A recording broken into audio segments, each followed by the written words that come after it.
Hello everyone and welcome to Nursing to Be and to Do, your one-stop shop for health literacy. We are still on the topic of high blood pressure, how we can decrease it, how we can manage it, how we can prevent it, how we can keep it from worsening. And it's all in our control. Even though blood pressure is an autonomic activity whereby we don't have direct control over, there are some factors that we can take into consideration to decrease our blood pressure or prevent it from worsening. I say it's autonomic because we cannot go into ourselves to widen or narrow our blood pressure as we wish. As we all know, blood pressure is a disease condition whereby the pressure against the walls of your arteries are so high that over time it damages the walls of your arteries. And if not in check, it can lead to stroke, it can lead to myocardial infarction or aka heart attack. So it's very important for us to manage blood pressure if ours is high or prevent it so we don't get high blood pressure over time. Okay? It doesn't happen overnight, it develops over time. The first factor that is negotiable is stress. Stress can increase your blood pressure, so pick your stress wisely. Respond to stress wisely.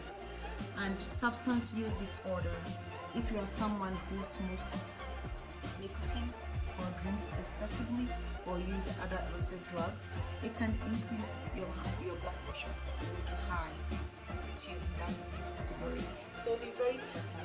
And then obesity, whereby we do not exercise, we live sedentary lifestyles. We put a lot of strain on our heart, and the heart tries to pump harder to meet the needs of the obese body. That can lead to high blood pressure. So please, if you're obese, try and decrease your weight by adopting a healthier lifestyle, such as routine exercises. Exercises in actual sense will decrease your cholesterol level, and it can also potentially decrease your weight as you do it consistently, and also help with blood circulation. When you exercise too, releases some chemicals that makes you happier. So like you are depressed and you exercise routinely, it could help kick you out of that rhythm. So please, let's adopt a healthier lifestyle by following these things. The next is also diabetes mellitus, a disease condition whereby you have too much sugar sitting in your blood vessels.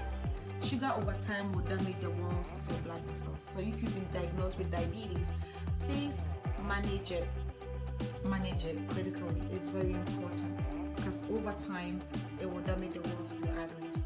Research evidence points to the fact that every 1 in 6 people with diabetes have high blood pressure. That is, when it takes 6 people with diabetes, one of them will have high blood pressure. So the incidence rate is very high in that population. So let's watch it. If we have diabetes, let's manage it well. The next risk factor is dietary. Let's be selective with our diet and let's be intentional about it. Diet high in salt attracts a lot of water into your body, and as the blood volume increases, the pressure in the vessels increases as well. Just like the pipeline analogy that I like to use. If you have a pipeline with a lot of water coming through it, the pressure in the pipeline is going to be so high, and if care is not taken, it could burst or damage the pipeline. The same scenario applies to our heart and blood vessels as we eat salt. And also potassium. A diet low in potassium can give you high blood pressure, in the sense that potassium is a very important electrolyte that helps with nerve and muscle contractility. The heart is a muscle, so think about it. You need potassium in adequate amounts to help your heart function.